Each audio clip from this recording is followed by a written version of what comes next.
Alors bonjour et bienvenue sur Évidence et Décadence.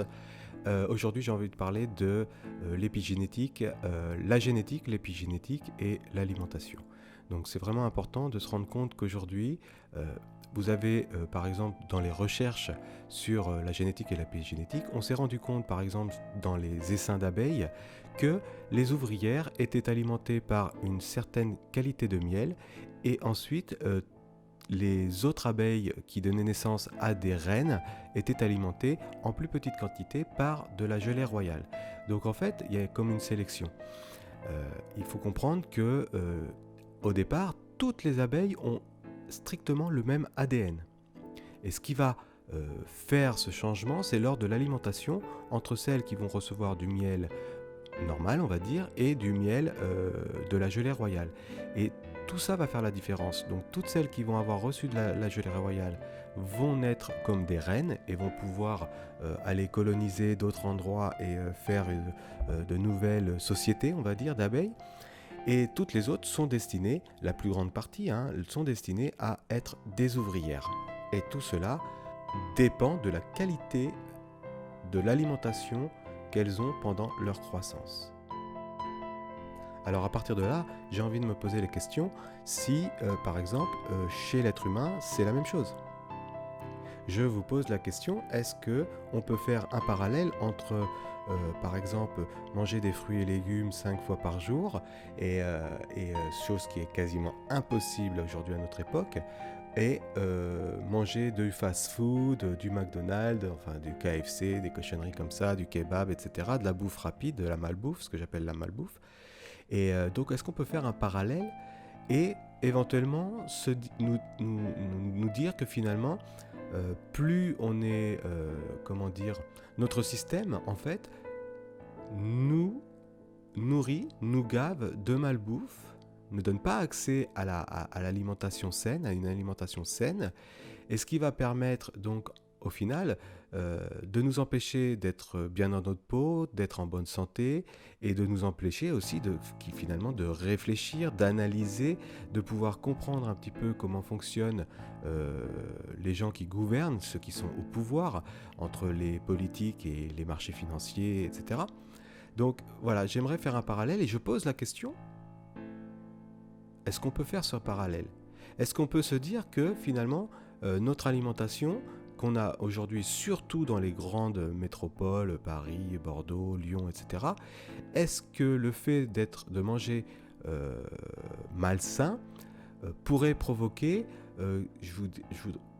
cérébralement, intellectuellement, un abrutissement de nos populations, des gens, et puis finalement qui deviennent des ouvriers mal payés, surexploités, esclaves, pris en otage d'un système, et ils n'ont rien pour se défendre puisque intellectuellement et au niveau de leur santé, ils n'ont pas le temps en fait de se pencher sur la question. Donc, il pourrait éventuellement nous dire, mais l'industriel, ça a permis de stopper la famine, en tout cas dans beaucoup de régions du monde, etc. Ok, alors ça c'est leur excuse, ça c'est leur excuse, mais ce qu'il faut savoir, c'est que leur industriel, ils le vendent. Donc du profit, du profit, du profit, d'accord? Donc, il faut comprendre une chose. Par exemple, quand on part de la base, il faut à peu près, alors je vais dire des approximations parce que je me souviens plus très bien des chiffres, mais il faut à peu près un terrain de 4000 carrés par personne pour nourrir une personne, pour qu'elle soit autonome, un terrain, un jardin, j'appelle, voilà, un terrain jardiné, avec des salades, des carottes, etc., d'à peu près 4000, 2000, 4000 mètres carrés pour nourrir une personne toute l'année, et en toute autonomie.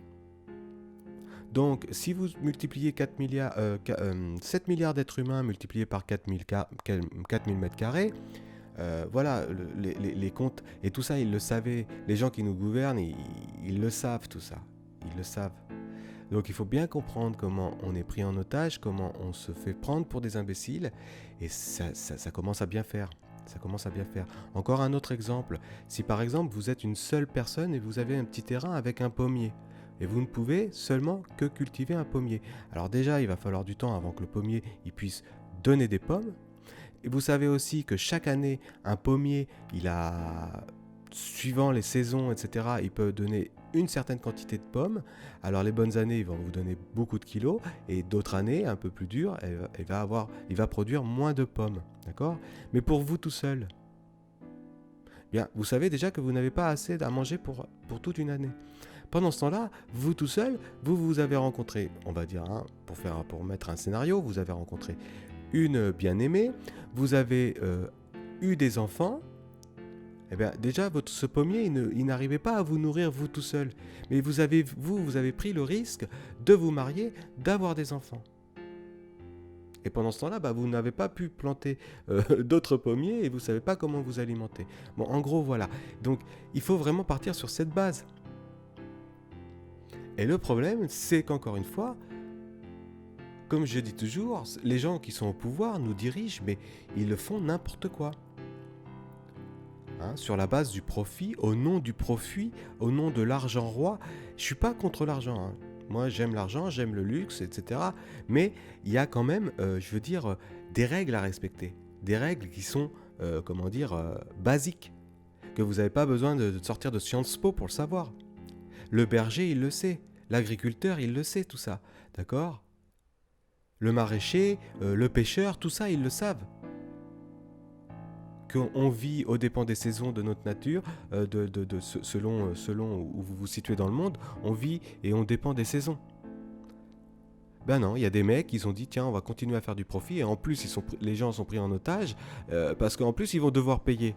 Donc finalement, on paye nous-mêmes notre condamnation. Donc oui, pour avoir du patrimoine, oui, pour avoir un peu de capitalisation, mais il ne faut pas que ce soit poussé à l'extrême, comme poussé jusqu'à la décadence. D'où le nom de l'émission. Donc voilà, c'est du n'importe quoi. C'est du n'importe quoi. Et vraiment, les gens qui nous gouvernent le savent. Ils le savent tout ça. Mais ils en ont absolument rien à foutre. Eux, ce qu'ils attendent, c'est la guerre et de vendre des armes, etc. Et puis comme ça fait le ménage, et puis voilà. En tout cas, on a bien la preuve aujourd'hui qu'il y a des gens qui sont obèses, c'est de leur faute.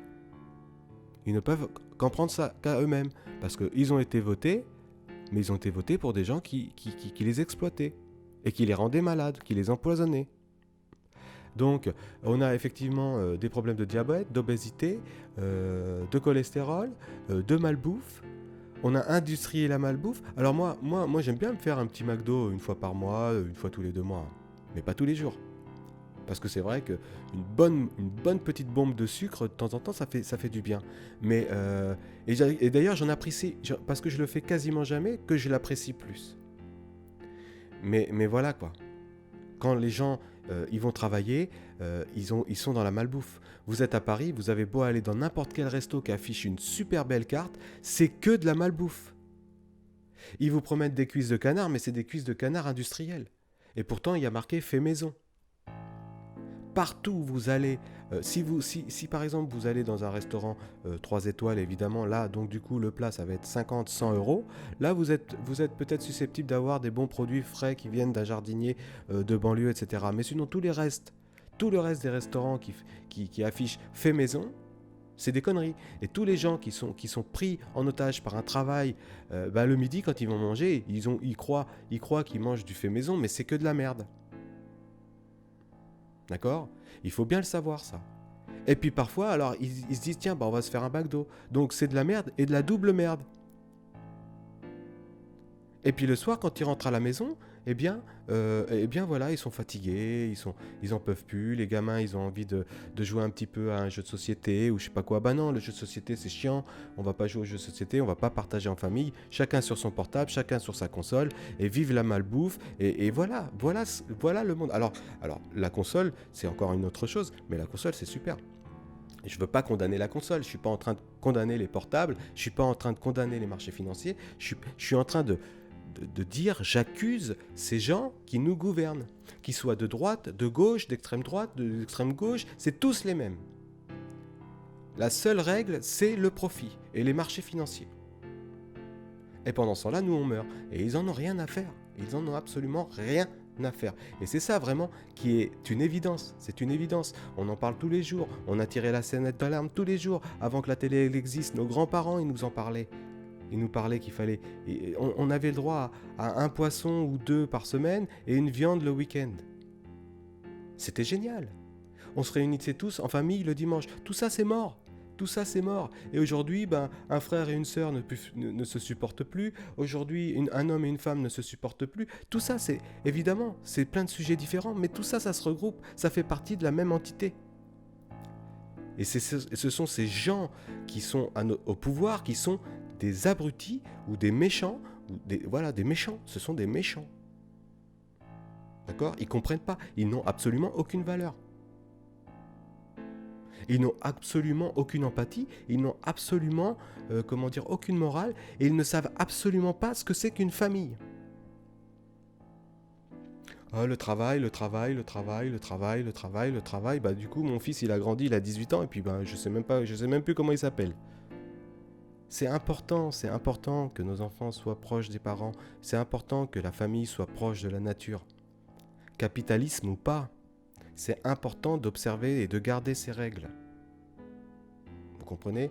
Et de mettre des limites à l'abrutissement, de mettre des limites au profit. Et si les profits dépassent la limite, ça revient tout à l'État. Voilà. Au lieu de faire payer des impôts et de prendre les gens à la gorge, etc. Et puis vérifier aussi les taux de natalité. Parce que par rapport à l'alimentation que peut nous fournir la terre, on va tous finir par bouffer du soja et du blé. Mais n'importe quoi.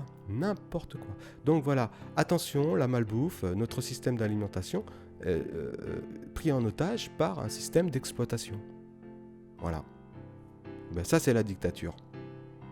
Et on nous parle de république, de vive la république, vive la démocratie, liberté, égalité, fraternité. Mais arrêtez, réveillez-vous.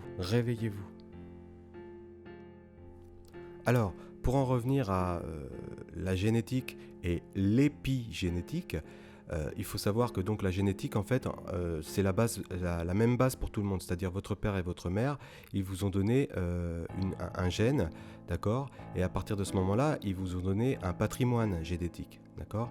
Donc ça veut dire en gros... alors, c'est très intéressant parce que, par exemple, dans ce monde hypocrite, en ce qui concerne la génétique, par exemple, on va dire « Ouais, mon père, il était bête, ma mère, elle est bête, donc moi, je suis bête. » Eh bien oui, désolé, toi, t'es bête. Par contre, donc, quand on dit ça, en fait, eh bien, tout le monde dit « Ah, mais c'est de la discrimination, ouais, c'est du fascisme, c'est du racisme, et toutes ces conneries qu'on entend tous les jours. » En fait, non, ça n'a rien à voir. C'est une observation et c'est un constat. Et par exemple, si on voit un père et une mère, donc ils sont pas bêtes, mais eux, ils sont gros, et qu'on voit l'enfant, il est gros, souvent parce que c'est souvent ça, il est obèse ou il a atteint d'une obésité, là, personne ne va s'étonner. Tout le monde va dire que c'est génétique. Mais quand on parle t'es bête, ou t'es moche, ou quoi que ce soit, etc., c'est pas bien, c'est de la discrimination. Mais personne ne s'étonne quand le père et la mère sont gros, et puis ils ont des enfants qui sont gros. Personne ne s'étonne là. D'accord ? Donc c'est là l'hypocrisie. Effectivement, la génétique, elle vous donne donc un patrimoine génétique par rapport à vos deux parents. D'accord ? Et ensuite, l'épigénétique, ça va être selon votre environnement dans lequel... donc vous pouvez changer selon votre environnement dans lequel vous avez vécu. D'accord ? Tout peut changer. L'alimentation que vous avez obtenue, ingurgitée pendant votre croissance et votre vie de tous les jours, effectivement, donc la génétique, votre ADN peut se modifier, s'adapter et être à chaque fois une meilleure version de l'ADN de base. D'accord ? Donc il faut bien comprendre ça. L'environnement joue, l'alimentation joue, les personnes que vous fréquentez jouent, et c'est ça qu'on appelle l'épigénétique en fait. D'accord ? C'est-à-dire que même si vous êtes bête à la base, eh bien vous pouvez vous transformer en un super cerveau, un intellectuel, etc. Encore faut-il le pouvoir. Mais vous partez effectivement avec de moins bonnes chances de réussir. Ça va être plus dur pour vous. C'est aussi simple que ça. Et ça, c'est pas moi qui le dis, c'est pas moi qui l'invente, ce sont les recherches. J'adore tout ce qui est PNL, les sciences du cerveau, les neurosciences, etc. Donc ça, c'est mes petits trucs à moi où j'adore regarder, lire des livres ou regarder des choses qui le concernent, tout ça. Pour moi, c'est vraiment quelque chose de très intéressant, mais il faut vraiment arrêter l'hypocrisie. D'accord ?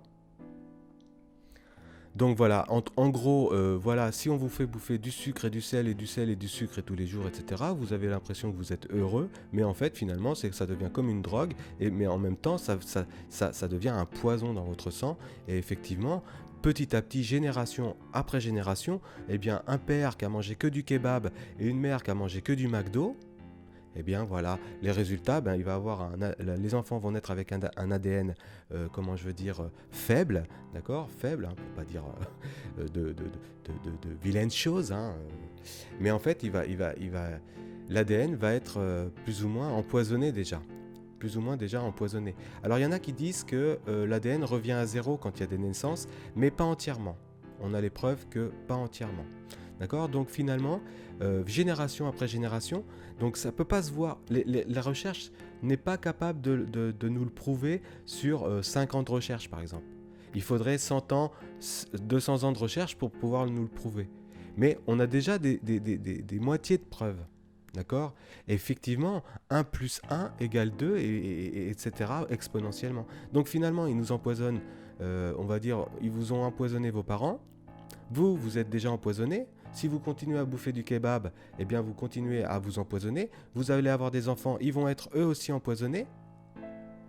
D'accord ? Et etc., jusqu'à une réaction en chaîne. Finalement, l'homme, il sera capable de rien, il sera plus capable de réfléchir, parce qu'on sait que quand on est complètement empoisonné par la malbouffe et les conneries de la vie de tous les jours, la télé, etc., on est complètement empoisonné, on n'est plus capable de réfléchir. Si en plus on a un travail, on n'a même plus le temps de réfléchir, parce qu'on arrive le soir, on est mort, on est fatigué, on ne sait même plus où est le nord ni est le sud.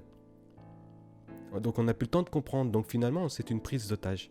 C'est une prise d'otage, et tout ça, les gens qui sont au pouvoir, ils le savent. Voilà. Merci de m'avoir suivi, merci de m'écouter. N'hésitez pas à mettre un j'aime, n'hésitez pas à le partager. C'est pas très grave. Ce qui est vraiment le plus important dans ce travail que j'essaie de mettre en évidence, c'est juste que j'ai envie de m'exprimer, j'ai envie de prendre la parole, parce que depuis que je suis adolescent, je vois des choses qui sont absurdes dans la vie de tous les jours. On est dans un monde complètement pervers, et voilà. Alors, faites-vous un petit McDo de temps en temps, il n'y a pas de problème. Mais votre base alimentaire, c'est voilà, de la verdure, de la verdure, de la verdure, de la verdure. Une petite viande de temps en temps, n'en faites pas tous les jours. Si vous êtes sportif, évidemment, vous allez avoir besoin de plus de protéines, mais il faut savoir que par exemple, manger des orties, il y a plus de protéines dans des orties que dans un steak de bœuf. Donc il faut vraiment le comprendre, tout ça, et voilà, et se rapprocher des vraies valeurs. Parce que ça détruit nos familles, on est fatigué cérébralement, on en a marre de toutes leurs conneries de profit, etc. Ils ont dépassé les limites autorisées, et ils ont tué les valeurs, ils ont tué la morale, ils ont tué les vertus de ce monde merveilleux qu'est la Terre, et de ces sociétés merveilleuses que sont les êtres humains.